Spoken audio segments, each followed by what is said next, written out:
ট্যাংরায় ৩ জন খুন, এনআরএস থেকে ছাড়া হলো ছোট ভাই প্রসূনদেরকে, আনা হলো ট্যাংরা থানায়। বক্তব্যে অসঙ্গতি, দফায় দফায় তাকে জিজ্ঞাসাবাদ করা হচ্ছে।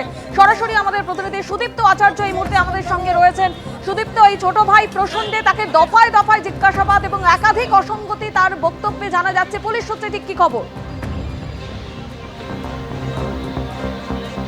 দেখো, প্রায় ৩ ঘন্টা হয়ে গেছে, কিন্তু দে পরিবারের ছোট ছেলে প্রসূনদেরকে ট্যাংরা থানায় নিয়ে আসা হয়েছে এবং পুলিশ সূত্রে যেটা জানা যাচ্ছে যে তাকে কিন্তু ম্যারাথন জেরা চালাচ্ছেন ট্যাংরা থানার তদন্তকারী আধিকারিকরা।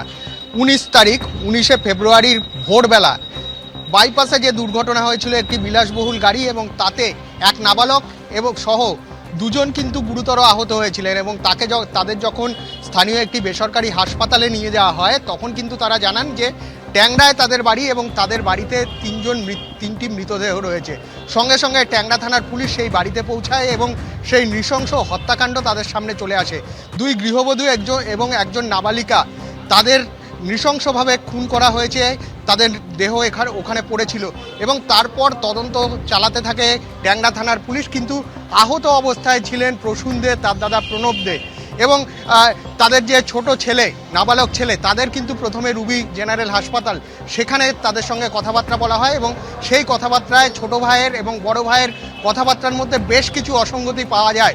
তারপর গত 24 তারিখ এনআরএস মেডিকেল কলেজ হাসপাতালে ছোট ভাই প্রসূনদেরকে ট্রান্সফার করা হয় এবং আজকে তাকে সুস্থতার সার্টিফিকেট দিয়ে সেই হসপিটাল থেকে ডিসচার্জ করা হয় এবং ডিসচার্জ করার পরেই কিন্তু ট্যাংরা থানার পুলিশরা হাসপাতাল থেকে, এনআরএস মেডিকেল কলেজ হাসপাতাল থেকে সরাসরি প্রায় 3 ঘন্টা আগে ট্যাংরা থানায় ছোট ভাই প্রসূনদেরকে নিয়ে আসে।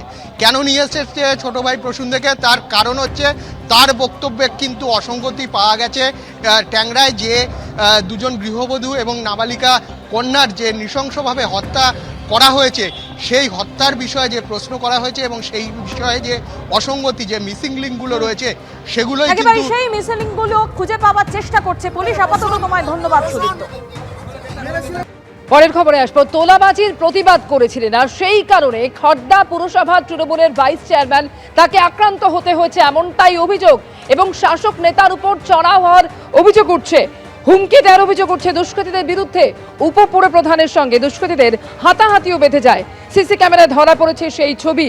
শনিবারের ঘটনা, রহড়া থানায় এফআইআর দায়ের হলেও এখনো পর্যন্ত কেউ ধরা পড়েনি। পুলিশের ভূমিকা নিয়ে প্রশ্ন তুলেছেন খড়দা পুরসভার উপপুর প্রধান শাওন মজুমদার।